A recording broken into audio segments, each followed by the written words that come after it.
Michigan Out of Doors Online is brought to you in part by Tri-County Logging. Experienced in sustainable forestry practices, Tri-County Logging can help you manage your property by keeping your woods healthy and generate income. Serving southern and mid-Michigan for nearly 50 years, TriCountyLogging.com.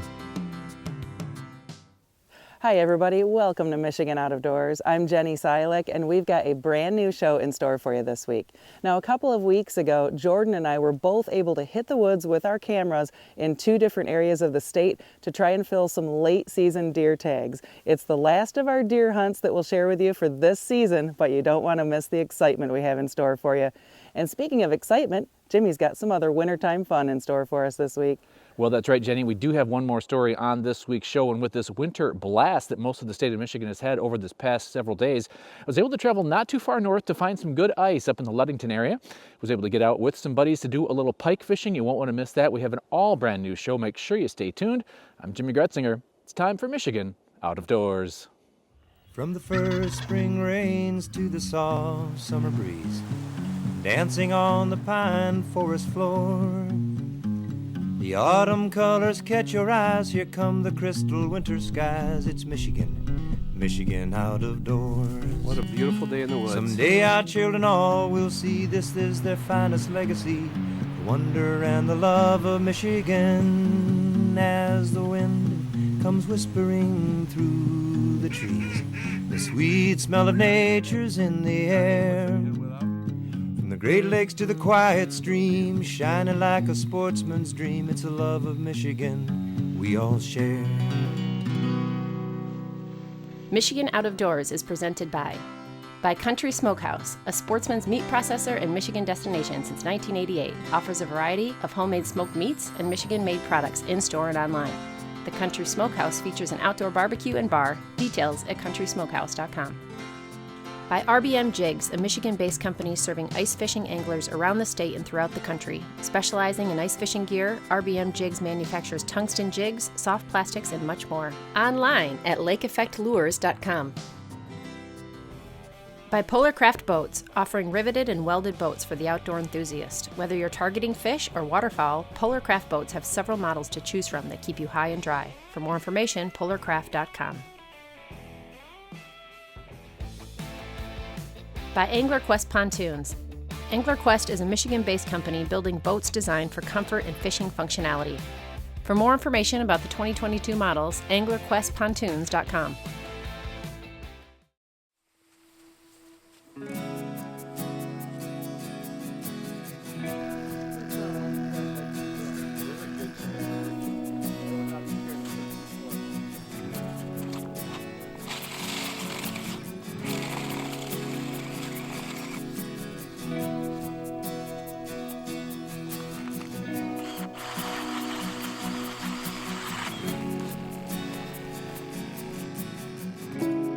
We're gonna try and set some tip-ups and hopefully get on some pike. This lake has got a lot of pike in it, and there is no size limit on this lake. Oh, nice. I think that you can keep 5. So the plan is to catch some small pike and keep them and then pickle them, which is really a cool thing to do, a small pike.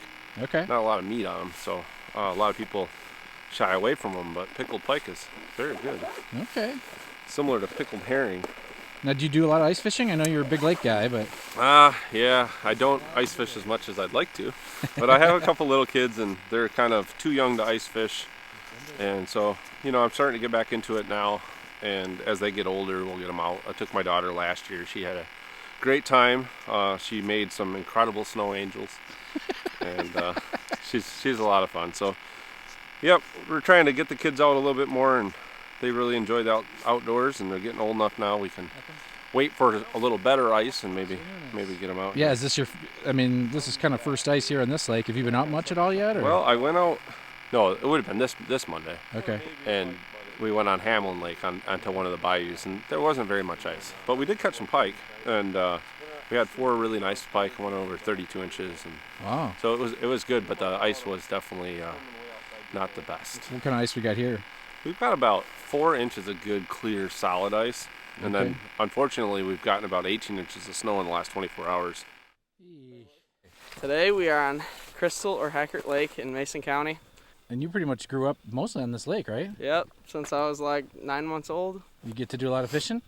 No, hardly ever. I Yeah. don't believe that. I try to get out every once in a while.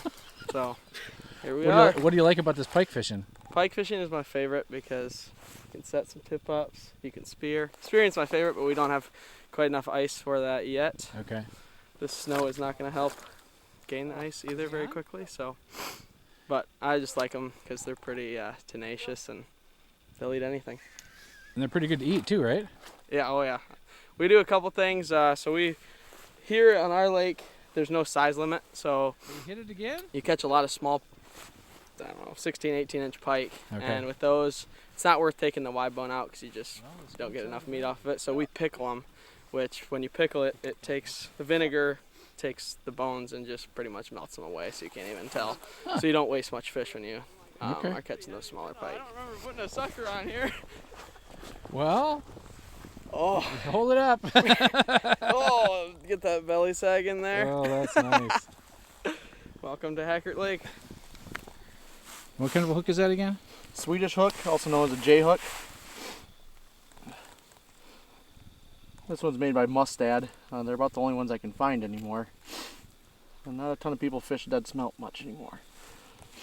Again, right to the hard plate of the head, right behind it, because everybody knows pike eat head first. All the way to bottom, and this one was 12 reels on the smaller one up, off bottom. So it sits about 1.5 feet. Both Adam and Alex here are big lake charter captains and fish for a living during the summer. So to see them getting out for a fun day of pike fishing just shows how much they love this stuff.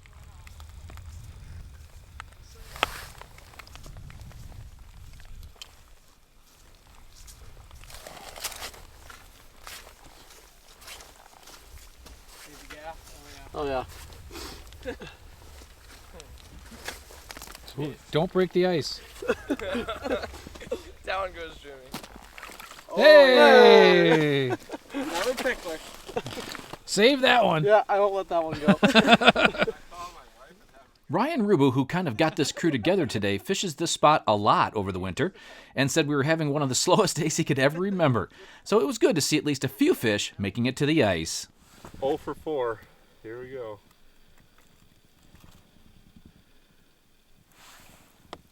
Oh.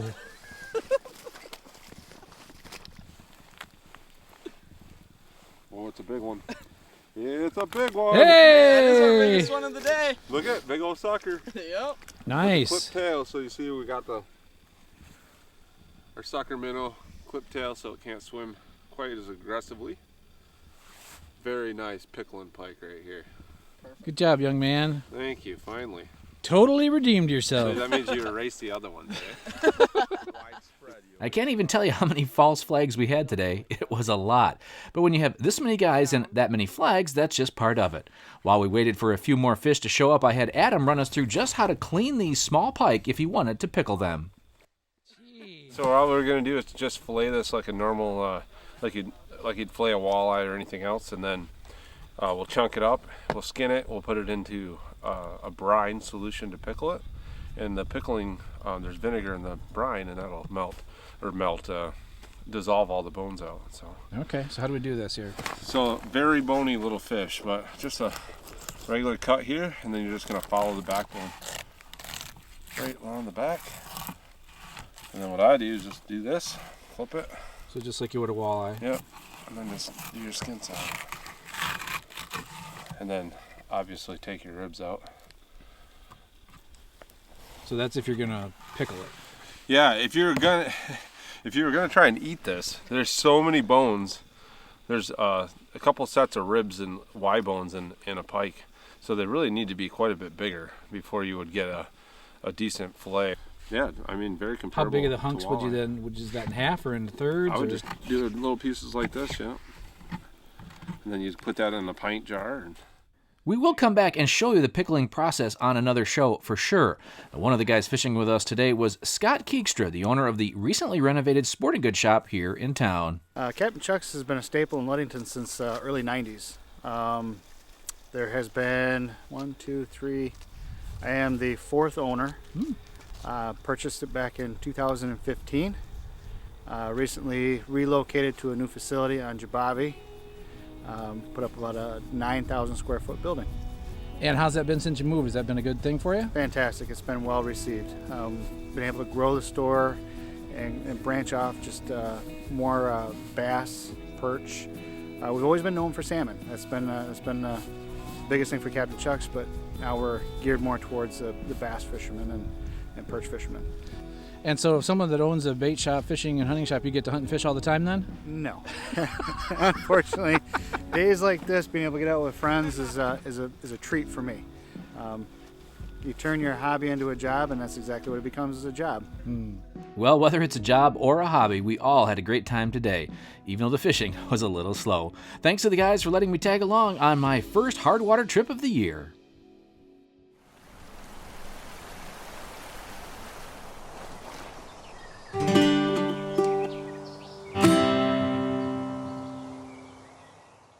One of the things I love about working on the television show is all of the great people I get to meet across the state of Michigan here.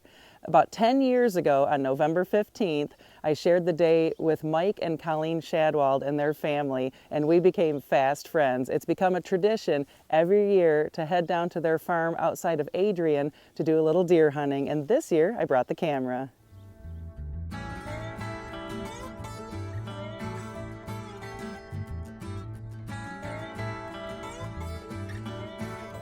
We're seeing quite a few deer like every night, even throughout bow season. You know, as gun season comes along, you know, we've seen anywhere from 50, 60, 70, even seen 100 deer out on the farm. So they just tear the crops apart. So what do? We invite Jenny and Matt.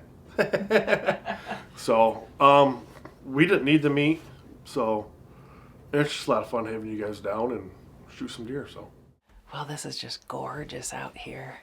So Colleen and I are set up in this pretty cushy elevated blind out here in the middle of their bean field, and they actually leave a little corner of it unharvested just to keep the deer kind of contained over here, I think. And then Mike and Matt are a few hundred yards away hunting out of a different blind, and the object of today is to fill as many doe tags as we can. So they said it happens pretty quick out here on the afternoon hunts. How many does did you count last time you hunted, Colleen? 30 or 40. 30 or 40 at a time out here. They're just all over the place. So hopefully we'll get a crack at one tonight and be able to fill the freezer and help Mike and Colleen keep some of these bean eaters off of their property. Amen. So that's on the east side of our property. We got a little bit of we left some beans up, you know, so to draw the deer in. And it's right in front of it is a big sanctuary we don't ever step foot in. It's a perfect spot for it, you know. They got water right behind them in the ponds. So there's a lot of deer that come out or come across through there. And then as me and Matt were set up across the field, you know, we're both seeing different groups of deer coming out of the woods. So it worked out great. So we left a lot of the headlands back there and like around the fields. It just gives them security to come in. And it's not like we're wasting the crop. We're going to go back and combine that actually after you guys leave to be able to take that out. But it just makes them feel secure in an area is what it does. Well, it was just like Mike and Colleen said it would be. At the last hour or so of daylight, the deer started filing into the fields from the bedding area. We spotted a mature doe working her way through the thick cover and towards the edge of the bean field.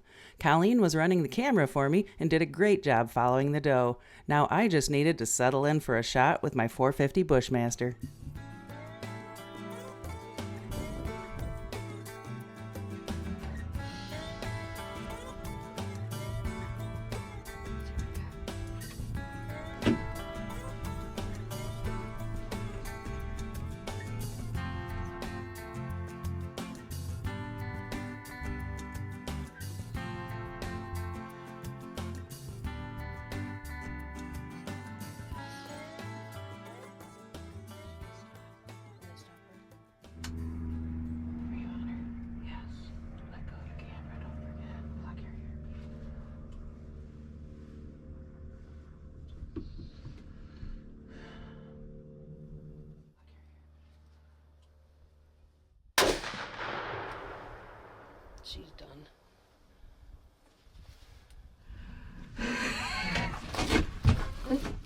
Give you some more sun.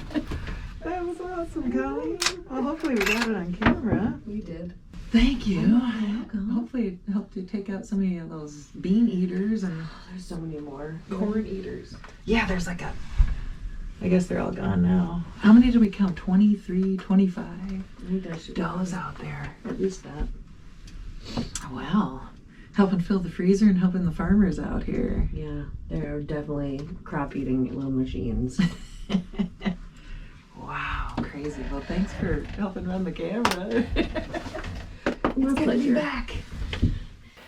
Colleen and I looked at that footage from my shot. We watched it a few times, and just on the little video screen here on the camera, it's really hard to tell, even in slow motion. It's hard to say. The bullet looks like it went into the shoulder, but at a weird angle. It almost looks like it deflected out, and we're not sure if it was a vital shot. So we may end up just letting her lay out here this evening and come back out in the morning and see if we can find her. My husband Matt had harvested 2 does that evening, so the next morning he helped us search for my doe. We couldn't find a blood trail, but spotted her right away, just 80 yards from where she was shot, out on a frozen pond.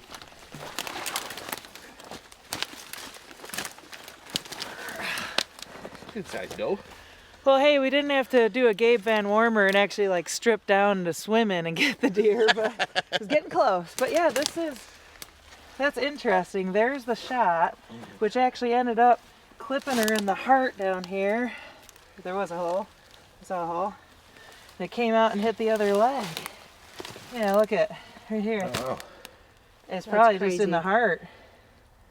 Isn't that crazy? And the coyotes look like they started getting to her last night, eh? Yeah. All right, I think we should be able to salvage the meat and Yeah. stay cold out here. Thanks so much to our dear friends Mike and Colleen Shadwald for sharing their precious resources with us. We were able to help manage the deer population here while putting food on the table and donating to a few less fortunate folks right here in Michigan's Out of Doors. While Jenny and Matt were busy deer hunting down in southern Michigan, I was in Ionia County trying to fill a few doe tags myself with a bow before the end of season.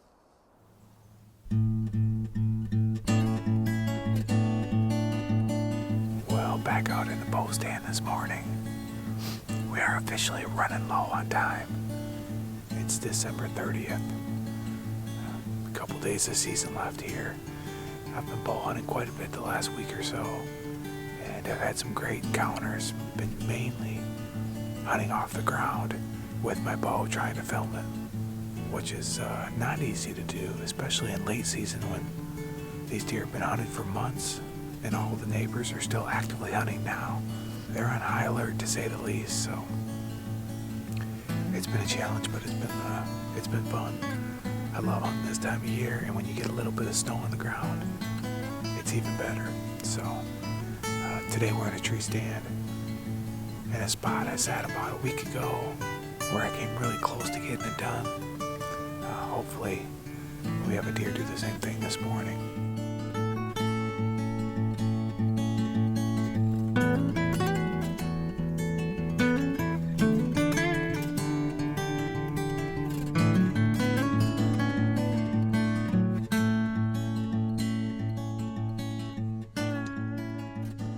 After having a few deer walk by just outside of range, I finally had a doe working its way in on a trail that led right past my tree stand.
That was a battle.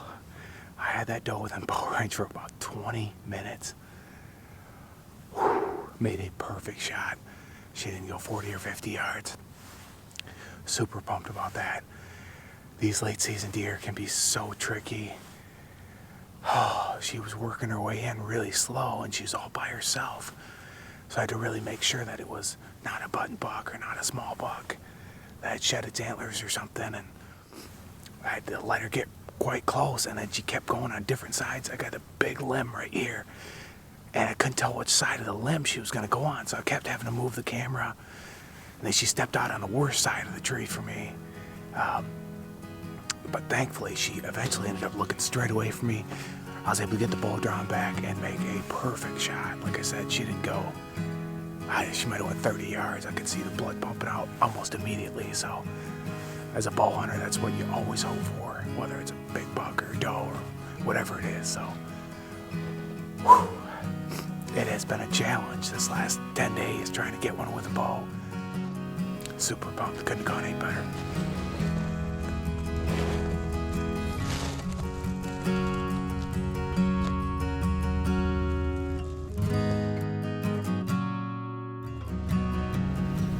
Well, back at it again tonight. Had a great hunt this morning, was able to get a doe on camera. Had to go home, watch the kids for a little while. Had a few hours, so I decided to sneak out here. It's almost 4 o'clock, so running pretty late. Kind of cool though, I'm sitting in the stand. I killed a nice buck in earlier this year, kind of right on the edge of this picked bean field.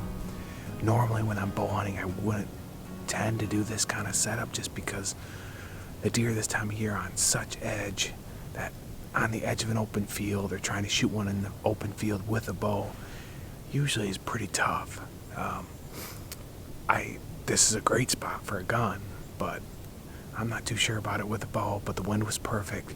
I was running late and it was pretty easy to get to, so I'm really confident that we'll see some deer because we can see a long way and we've got the help of the snow, but I think we're going to need some luck to get one within bow range and get one to cooperate, so we'll see what we can do.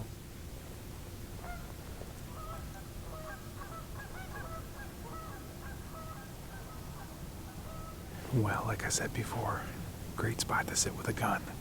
Just had a whole assembly line come by at about 60 yards.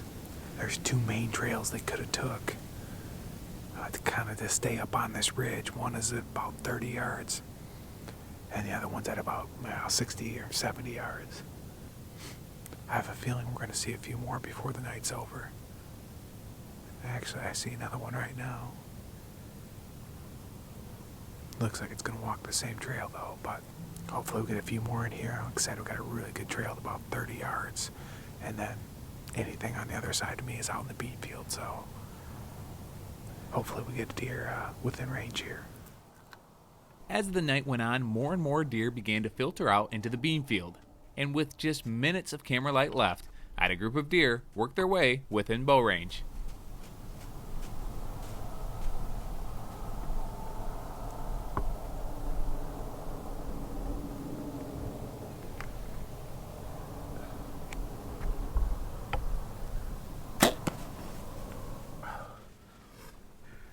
That was the last chance. I am so low on camera light. Thankfully there's some snow. I think I just filmed my second doe tag today. She was right behind this branch. I kind of had to lean down to get a shot. But it's now or never. It's getting dark right now. It looked good. I aimed pretty low because these deer are so jumpy, and she didn't duck much. It's the only thing that's got me a little concerned, but I can see blood in the snow right where she was standing. I had to sit down in my stand to even get a shot, so I think I'm in there. What an incredible night in the woods. I know the footage of that actual shot wasn't perfect, but it's been such an incredible hunt. I couldn't pass up a 15-yard shot right at dark here, so hopefully she didn't make it too far. Awesome, awesome day in the woods. It's hard to believe that another deer season has come and gone, but I'm thankful to have had the opportunity to enjoy another season here in Michigan. The future looks bright in this area, and I'm already counting down the days till October 1st. Thanks so much for joining us this week for Michigan Out of Doors. Make sure you stick around in upcoming weeks. We're in the dead of winter and we have all sorts of ice fishing, rabbit hunting, and even a couple of squirrel hunts for you coming up this winter. If you'd like to see where we are and where we're headed next, you can always check us out online. Well, that's right, Jenny. Online is a good way to kind of keep tabs on us. Of course, you can do that through our website, our different social media platforms, as well as YouTube. So lots of ways you can be checking us out, and make sure you are joining us over the next few weeks. So much to do right now in the great state of Michigan. Get out and enjoy this wintertime activities that we have all across our great state. And hopefully, if we don't see you in the woods or on the water, we'll see you right back here next week on your PBS station. Michigan Out of Doors is presented by. Do you dream of somewhere bigger than your backyard? You can get there with Greenstone. Whether you want to hunt, fish, hike, or just watch the sunset, we're ready to help you own your place in the great outdoors. To learn more, visit greenstonefcs.com. By Alta Equipment Company, providing sales, rentals, service, and parts because uptime matters. From earth moving to landscaping and light construction, Alta offers over 50 brands across 7 Michigan locations to serve you. More information online or 844-GO-2-ALTA. By Showspan, producing consumer shows including Outdoorama, February 24th through 27th at Novi's Suburban Collection Showplace. The show features tackle, trips, boats, outfitters, the trout pond, and of course, Big Buck Night. That's Outdoorama and Novi. Closed captioning provided by Marvo Mineral, makers of Lucky Buck, deer management products including minerals to supplement deer diets year-round to improve health and antler growth. When I wander far away, a dream stays with me night and day. It's the road that leads to my home state. I am a Michigan man. Changing seasons paint the scene like rainbow trout in a hidden stream. The white-tailed deer in the tall pine trees. I am a Michigan man.